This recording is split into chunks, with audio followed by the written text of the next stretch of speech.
अस्सलाम वालेकुम मेरे पाकिस्तानियों। बिक गया वो पाकिस्तान जो कलमे के नाम पे बना था। शुरुआत होती है इस मुल्क के पाकिस्तान के इदारों से और मुल्क के एहसासों से।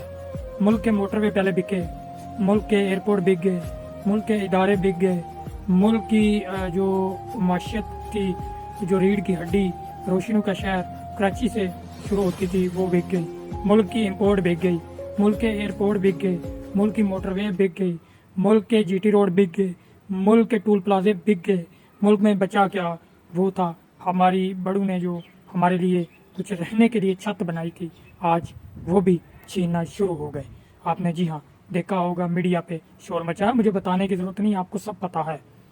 तो जब मेरे मुल्क में इस तरह के मामलात हो जाएं पाकिस्तान में, तो कोई भी नहीं जागा, किसी ने आवाज़ नहीं दी। शराब अलाउ हो गई, कोई नहीं उठा। ये ना चाबी वाले बोले, ना दीनी फतवे देने वाले बोले, कोई ना बोला।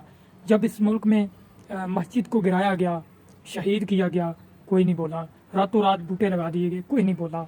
याद रखिएगा कि जिसको ये यहूदी एजेंट कहा करते थे, वही इस मुल्क के यहूदी एजेंट निकले। सोच विचार कीजिएगा ज़रूर। इस मुल्क से भागने से बेहतर था कि आप लोग इस मुल्क के लिए लड़ जाते। इस मुल्क के लिए आपको कोई ना कोई जद्दोजहद करनी चाहिए थी कि जो आप इस मुल्क के लिए करते, ताकि ये मुल्क एक तरक्की की राह में आगे बढ़ता। जो लोग इस मुल्क की रुकावट बने हैं वो चंद ख़ानदान बने हैं, वो चंद वो लोग बने हैं जिन्होंने 40-40 साल बारियां ली, जिन्होंने 77 साल से इस सिस्टम को अपने हाथों में जकड़ के रखा। वो हम छड़ा नहीं पाए। क्यों? क्योंकि हम अपने ही मफाद से पीछे नहीं हटते। हम एक इंच जो है वो अपनी राय के लिए पीछे नहीं हटते। हम लोगों से आवाज़ उठाने की जो है वो सकत नहीं रखते।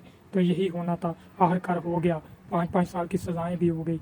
अदालत जल्दी जल्दी से हर चीज़ करती जा रही है।